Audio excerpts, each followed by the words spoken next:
আমি আপনাদেরকে একটা ছোট্ট কারগুজারি শোনাই, আপনাদের দিল কেঁদে দিবে।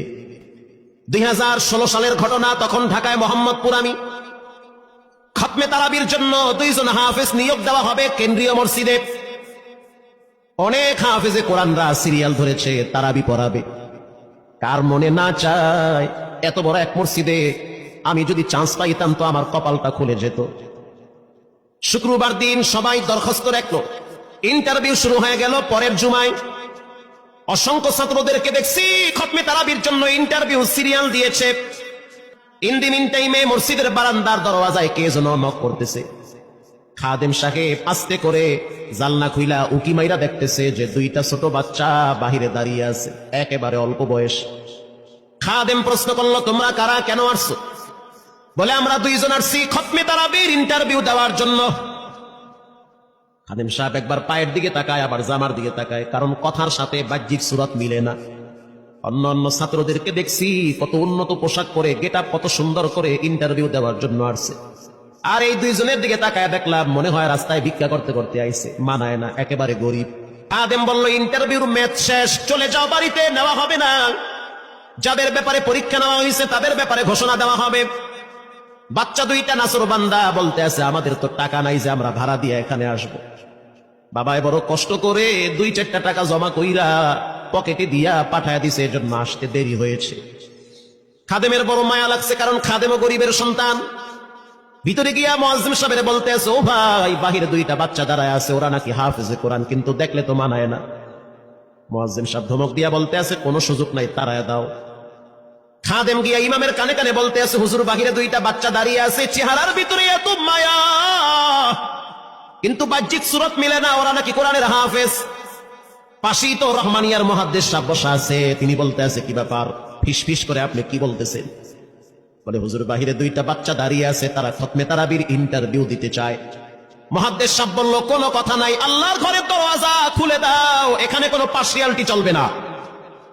আল্লাহর ঘরের দরওয়াজা সবার জন্য খুলে দেওয়া হবে, আসতে দাও, ভিতরে বসতে দাও। যদিও ওদেরকে দেখতে মানায় না, বংশগত তেমন মর্যাদা নাই, ভিতরে আল্লাহর কোরআন থাকার কারণে আমাদের উপরে ওয়াজিব হয়ে গেছে তাদেরকে সম্মান করা। এবার বাচ্চা 2টা বাহিরে উজুখানায় গিয়া সুন্দর করে উজু বানাইল।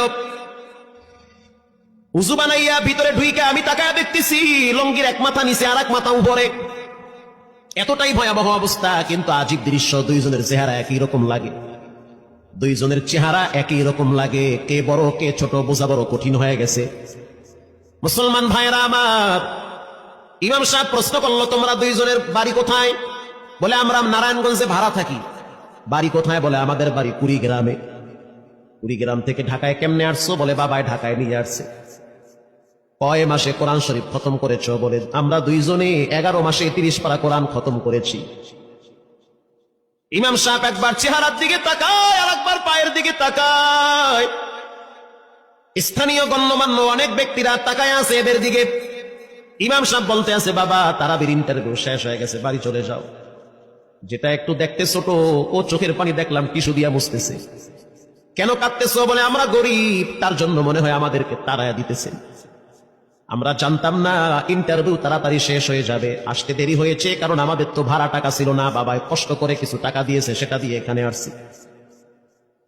এবার মুহাদ্দিস সাহেব বলতে আছে, তাহলে একটা কাজ করো, তুমি কিছু তেলাওয়াত করে শোনাও। 2 জনেই উত্তর দিল যে, আমরা তেলাওয়াত করলে তো আর নিবেন না, আপনারা প্রশ্ন করেন, আমরা 2 জনে উত্তর দিব। আমি তো আশ্চর্য হয়ে গেলাম, জীবনে কত হাফেজ দেখছি, এরকম হাফেজ দেখি নাই। প্রশ্ন করবেন, আমি উত্তর দিব। বুঝতে পারলাম ভিতরের খবর কেউ না জানলেও একজন জানেন, তিনি হলেন কে? মুহাদ্দিস সাহেব বলতে আছে, বাবা, প্রশ্ন করব, ঠিক আছে, তোমাদের মন মতো একটু তেলাওয়াত করে শোনাও। তেলাওয়াত যদি মানসম্মত হয় তাহলে ইন্টারভিউ নিব, যদি না হয় তাহলে ছাঁটাই করে দিব। এবার ছোট যেটা সেটা তেলাওয়াত শুরু করলো সূরা তাহা থেকে। তাহা মা আনজালনা আলাইকাল কুরআনা লিতাশকা। ছোট বাচ্চাটা তেলাওয়াত করলো, বড় সন্তানটাও তেলাওয়াত করলো। এবার যারা হাফেজ সাহেব ছিল তারা প্রশ্ন শুরু করলো। যেখান থেকে প্রশ্ন করে পৃষ্ঠা ঠেকায়া দেয়, একটা জায়গায়ও আটকাইতে পারে না। এমনকি বাচ্চা 2টা এটাও বলেছে, যদি আপনাদের যদি ধৈর্য থাকে তো আমরা 2 জনে পুরা 30 পারা এখানে এক দাঁড়ানে পড়ায়া দিব। আশা করি একটাও বাঁচবে না। এত সুন্দর পড়াশোনার পরে মোতাল্লি সাহেব বলল সব বাদ, আমার কাছে এই দুইজনই পছন্দ হয়েছে। এই দুইজন রে মোতাল্লি সাহেব দাঁড়াইতে পারে না, হুইল চেহারে বসে থাকে, কাছে ডাইকা বুকের সাথে জড়ায় ধরছে আর বলতে আছে, আল্লাহ, এমন একটা সন্তান যদি আমার থাকতো জীবনটা ধন্য হয়ে যেত, আমার মৃত্যুর পরে একটু হইল তারা কোরআন তেলাওয়াত করতে পারত। নিয়োগ হয়ে গেল, তারাবি শুরু হয়ে গেছে। মোহাম্মদপুর থানায় গিয়া খবর নিয়ে দেখে অনেক পুলিশরা এই বাচ্চার পিছনে দাঁড়ায় দাঁড়ায় নামাজ পড়ে চোখের পানি ছেড়ে কেঁদেছে।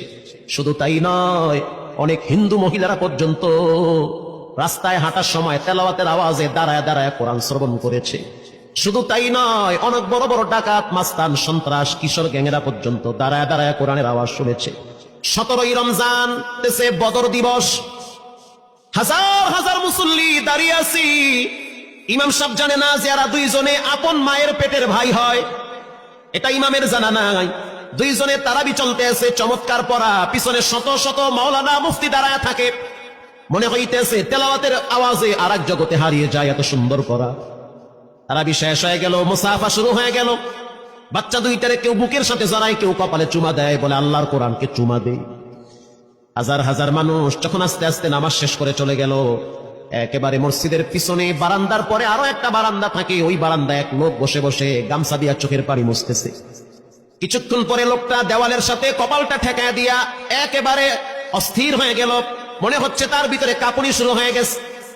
কিছু মুসল্লি গিয়া প্রশ্ন করলো, কি হয়েছে আপনার? বলে আমার কিছুই হয় নাই। টাকা লাগবে? বলে না, টাকা লাগবে না। তাহলে আপনি কেন এখানে কাঁদতেছেন? বলে আমি এমনি কাঁদতেছি, এটা কষ্টের কান্না না, এটা খুশির কান্না। এটা কষ্টের কান্না না, এটা খুশির কান্না, আনন্দর কান্না। আল বুকা মিনাল ফারাহ, অতি সুখে মানুষ কখনো কখনো কেঁদে দেয়, চোখের পানি ছেড়ে দেয়। ইমাম সাহেব বলল, পিছনে কে? লোকটা তাকে সামনে নিয়ে আসে। এবার লোকটাকে যখন কিছু দূর সামনে আনা হইল, ওই বাচ্চা দুইটা মসজিদের ভিতর থেকে দৌড় মাইরা গিয়া বলতে আছে, এই লোকটা আমার আব্বা, ইনি আমার আব্বা হয়। ধমক দিবেন না, রাগ করবেন না, আমার আব্বা ঢাকা শহরে রিক্সা চালায়, রিক্সা চালায় চালায় আমাদের দুইটা ভাইরে কোরআনের হাফেজ বানাইছে। ইমাম সাহেব ধমক দিয়া বলতে আছে, আপনি কেন দেরি করলেন? আগে কেন আসলেন না? রিক্সাওয়ালা বলতে আছে, আমি যদি আগে আসতাম আর যদি পরিচয় দিতাম আমি রিক্সাওয়ালা, হয়তো আমার বাচ্চা দুইটারে মানুষ খোটা দিবে যে রিক্সাওয়ালার পোলা। এজন্য আমি আসি নাই, দূর থেকে নামাজে কোরআন তেলাওয়াত শুইলে আবার আস্তে করে দূরে চলে যাই। মাঝে মাঝে বাচ্চা দুইটার সাথে দূর থেকে আইসা দেখা করি।